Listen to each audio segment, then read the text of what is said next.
अलीगढ़ मुस्लिम विश्वविद्यालय के 100 साल पूरे होने के अवसर पर आयोजित शताब्दी समारोह में मुख्य अतिथि के रूप में प्रधानमंत्री नरेंद्र मोदी को बुलाए जाने का कुछ लोग विरोध कर रहे हैं। जिहादी मानसिकता के वामपंथी इतिहासकार इरफान हबीब इसे अलीगढ़ मुस्लिम विश्वविद्यालय का अपमान बता रहे हैं। ये वही इरफान हबीब हैं जिनके पूरे खानदान का पेशा भारतीय इतिहास के साथ छेड़छाड़ करना रहा है। वहीं एएमयू के छात्र संघ के कुछ पूर्व अध्यक्ष और उपाध्यक्ष भी प्रधानमंत्री मोदी को बुलाए जाने का विरोध कर रहे हैं। ये वही लोग हैं जिन्होंने एएमयू में लगी जिन्ना की तस्वीर हटाने से इनकार कर दिया था। दरअसल इसमें आश्चर्य की कोई बात नहीं है कि जिन्हें जिन्ना से इतनी मोहब्बत हो वो भला नरेंद्र मोदी को कैसे बर्दाश्त कर सकते हैं। जिन्ना ने कभी एएमयू को पाकिस्तान का गोला बारूद कहा था और ये गोला बारूद आज भी जिन्ना के लिए धधक रहा है। दरअसल अलीगढ़ मुस्लिम यूनिवर्सिटी के जर्रे जर्रे में जिन्ना के लिए प्रेम बसता है। आज खरी बात में हम एएमयू के इसी जिन्ना प्रेम को तथ्यों, तर्कों और सबूतों के साथ बेनकाब करेंगे।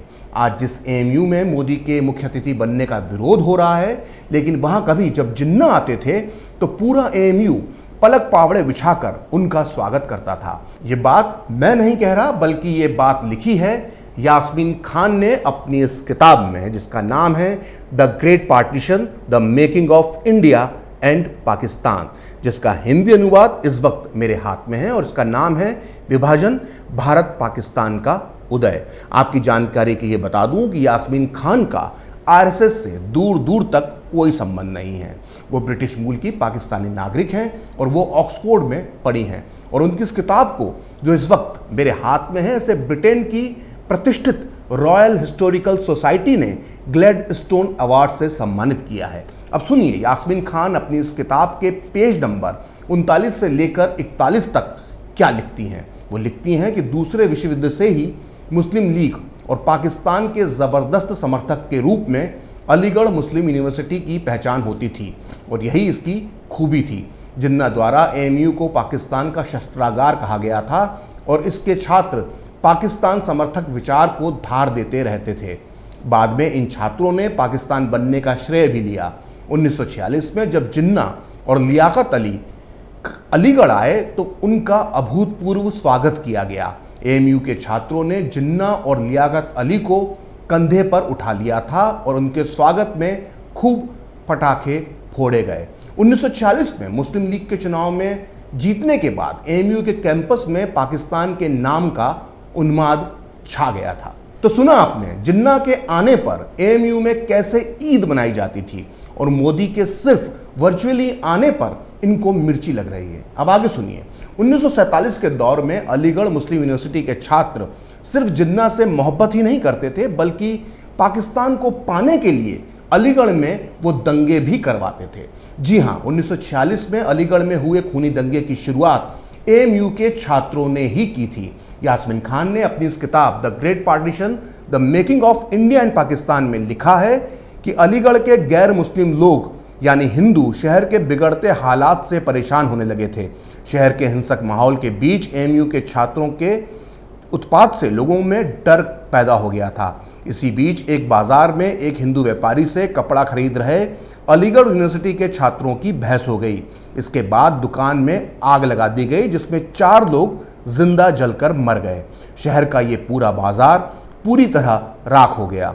1940 के अंत तक आते आते अलीगढ़ मुस्लिम यूनिवर्सिटी के छात्र संघ का अध्यक्ष ये खुलकर सार्वजनिक रूप से दावे कर रहा था कि उसने खुद अपने हाथों से हिंदुओं की हत्या की है। तो सुना आपने, एएमयू के छात्र संघ के अध्यक्ष ने खुलेआम ये दावा किया था कि उसने अपने हाथों से हिंदुओं की हत्याएं की हैं। सोचिए, एएमयू के छात्र संघ का अध्यक्ष हिंदुओं की हत्याएं कर रहा था। क्या आपको लगता है कि अलीगढ़ी सोच आज बदल गई होगी? नहीं, बिल्कुल नहीं। अभी कुछ महीने पहले की बात है, एएमयू के पूर्व छात्र संघ अध्यक्ष फैजुल हसन ने सीए के खिलाफ एक धरने में कहा था कि मुसलमान वो कौम है जो अगर देश को बर्बाद करने पर आ जाए तो फिर किसी को छोड़ेंगे नहीं। तो सोचिए, 1946 में एएमयू का एक अध्यक्ष हिंदुओं की हत्याएं कर रहा था और 2020 में एएमयू का एक अध्यक्ष देश को बर्बाद करने की कस्में खा रहा था। खैर, पाकिस्तान और एएमयू का बहुत पुराना याराना है। ये बात मैं ऐसे ही नहीं कह रहा, क्योंकि मैं हर बात संदर्भ, प्रसंग और उदाहरण के साथ बताना पसंद करता हूं। तो बात अक्टूबर 1947 की है, यानी आज़ादी के ठीक 2 महीने बाद अलीगढ़ मुस्लिम विश्वविद्यालय में बाकायदा पाकिस्तानी फौज की तरफ से भर्ती कैंप लगाया गया था। दरअसल 1930 से ही एएमयू में एक आर्म्ड कोर होता था, जिसमें छात्रों को हथियार और युद्ध की ट्रेनिंग दी जाती थी। इसी आर्म्ड कोर के छात्रों को पाकिस्तानी फौज में भर्ती करने के लिए पूरे एएमयू में विज्ञापन लगाए गए, और ये सब हो रहा था एएमयू के वाइस चांसलर की देख रेख में। एएमयू में हो रही इस देश विरोधी घटना पर देश के गृह मंत्री सरदार पटेल की भी नज़र थी। उन्होंने इस बारे में यूपी के तत्कालीन मुख्यमंत्री गोविंद बल्लभ पंत को आगाह किया था। इसके जवाब में पंत ने 21 अक्टूबर 1947 को सरदार पटेल को एक पत्र लिखा था। ये पत्र प्रकाशित हुआ है इस किताब में, जिसका नाम है सरदार पटेल, मुसलमान और शरणार्थी। इस किताब के पेज नंबर 90 के मुताबिक पंत ने पटेल को लिखा था, प्रिय सरदार साहब, मुझे 17 अक्टूबर को आपका पत्र मिला, जिसमें आपने अलीगढ़ मुस्लिम यूनिवर्सिटी से पाकिस्तान फौज में अधिकारियों की भर्ती के बारे में लिखा था। बहरहाल कुछ समय पहले ही मेरा ध्यान भी इस ओर गया था।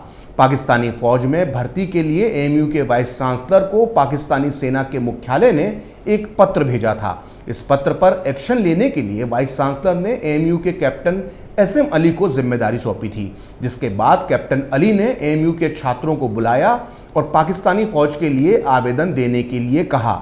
छात्रों के लिखित आवेदन प्राप्त कर लिए गए हैं और पाकिस्तानी फौज के लिए चुने जाने वाले छात्रों की लिस्ट भी तैयार कर ली गई है।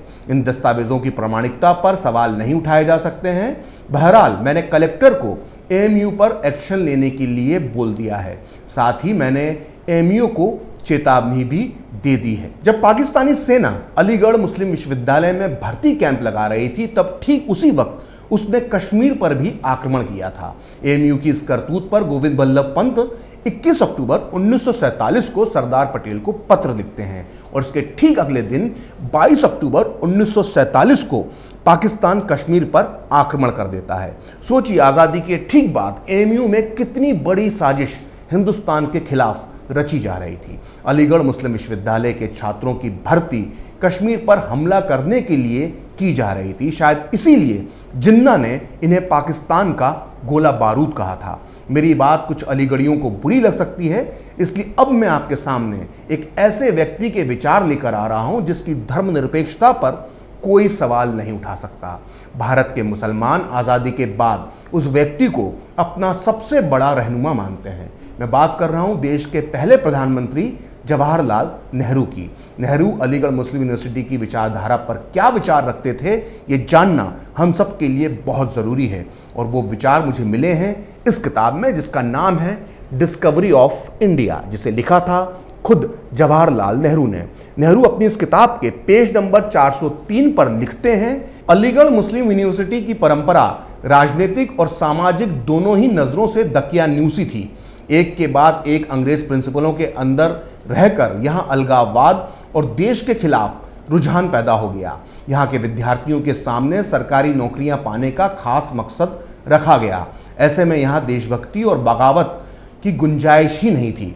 अलीगढ़ विश्वविद्यालय ने कभी कभी खुलेआम और ज़्यादातर पर्दे के पीछे से हर मुस्लिम आंदोलन पर असर डाला है, और मुस्लिम लीग का जन्म इन्हीं कोशिशों का नतीजा था। तो सुना आपने, धर्मनिरपेक्ष नेहरू ने भी अलीगढ़ मुस्लिम यूनिवर्सिटी की सोच को दकियानूसी, अलगाववादी और देशभक्ति से दूर बताया था।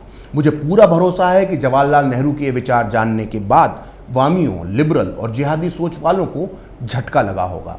जैसा कि मैं बार बार कहता हूं कि पाकिस्तान बनाने में यूपी, बिहार, एमपी, महाराष्ट्र, दिल्ली, केरल, कर्नाटक और यहाँ तक कि तमिलनाडु के मुसलमानों का सबसे बड़ा योगदान था, और इसमें भी सबसे आगे थे एएमयू और अलीगढ़ के लोग। एएमयू ने जो पाकिस्तान का बीज बोया था, उसकी पूरी फसल अलीगढ़ में फैल गई थी। 1946 और 47 में अलीगढ़ में किस कदर पाकिस्तान का माहौल था, इसका जीता जागता वर्णन किया है यास्मीन खान ने अपनी किताब the great partition, the making of India and Pakistan में। वो इसके पेज नंबर 38 पर लिखती हैं कि 1946 की बसंत ऋतु में अलीगढ़ शहर की गलियों से गुजरते हुए किसी भी व्यक्ति को पाकिस्तान के लिए उफनती भावनाएं साफ साफ नजर आती थीं। घरों के दरवाजों पर पाकिस्तान लिखा होता था, दीवारों पर चिपकी जिन्ना की तस्वीरें देखी जा सकती थीं। हरे और सफ़ेद रंग की चमकीली झालर और मुस्लिम लीग के बैनरों से पुराने शहर की गलियां अटी पड़ी थीं। अलीगढ़ की महिलाओं ने भी मुस्लिम लीग के समर्थन में सभाएं की और अपने गहने दान किए। अगर अलीगढ़ मुस्लिम विश्वविद्यालय नहीं होता तो दुनिया के नक्शे पर पाकिस्तान जैसी कोई चीज़ ही नहीं होती। एएमयू नहीं होता तो कभी पाकिस्तान का जन्म ही नहीं होता। अगर पाकिस्तान को किसी ने पैदा किया है तो अलीगढ़ की विचारधारा ने। यही वजह है कि जब देश का बंटवारा दहलीज तक पहुंच गया तो जिन्ना और लियाकत अली खान किसी भी तरह अलीगढ़ में पाकिस्तान के वजूद को जिंदा रखना चाहते थे। अलीगढ़ के बारे में लियाकत अली खान ने क्या कहा था, ये लिखा है महात्मा गांधी के पोते राजमोहन गांधी ने अपनी इस मशहूर किताब मुस्लिम मन का आईना में, जो इस वक्त मेरे हाथ में है। इस किताब के पेज नंबर 175 पर राजमोहन गांधी लिखते हैं कि पाकिस्तान के प्रस्ताव में इसकी सरहदों का उल्लेख नहीं हुआ था। इसका क्या कारण था, इसकी वजह लियाकत अली ने बताई। उन्होंने कहा था कि अगर हम पंजाब की बात करते हैं तो हमारे पाकिस्तान की सीमा गुड़गांव पर ही जाकर खत्म हो जाएगी, जबकि हम पाकिस्तान में दिल्ली और अलीगढ़ को भी शामिल करना चाहते हैं, जो कि हमारी संस्कृति के केंद्र रहे हैं। चलिए माना कि दिल्ली तो मुगल सल्तनत का केंद्र थी, लेकिन लियाकत अली ने अलीगढ़ को मुस्लिम संस्कृति और पाकिस्तान का केंद्र क्यों माना? इसकी सीधी सी वजह है अलीगढ़ मुस्लिम विश्वविद्यालय। दरअसल 1920 से लेकर 2020 तक पिछले 100 सालों में एएमयू ने जिन्ना, लियाकत अली और पाकिस्तान के इस विचार को कभी गलत साबित नहीं होने दिया है। खरी बात प्रखर के साथ में इतना ही। आप चाहें तो मुझसे जुड़ने के लिए मेरे फेसबुक पेज प्रखर श्री 78 को लाइक कर सकते हैं। और अगर ट्विटर पर आप मुझसे जुड़ना चाहते हैं तो मेरा ट्विटर हैंडल है प्रखर श्री 78। अगर आपको ये वीडियो पसंद आया तो इसे लाइक करें, शेयर करें और कैपिटल टीवी को सब्सक्राइब करें। नमस्कार। अगर आपको हमारा वीडियो पसंद आया हो तो इसे लाइक करें, हमारे चैनल को सब्सक्राइब करें और हाँ, बेल आइकन दबाना ना भूलें ताकि आप तक हमारे वीडियो की नोटिफिकेशन पहुंचती रहे। आप अपना सुझाव हमें कमेंट बॉक्स में दे सकते हैं। हमारे साथ जुड़ने के लिए शुक्रिया।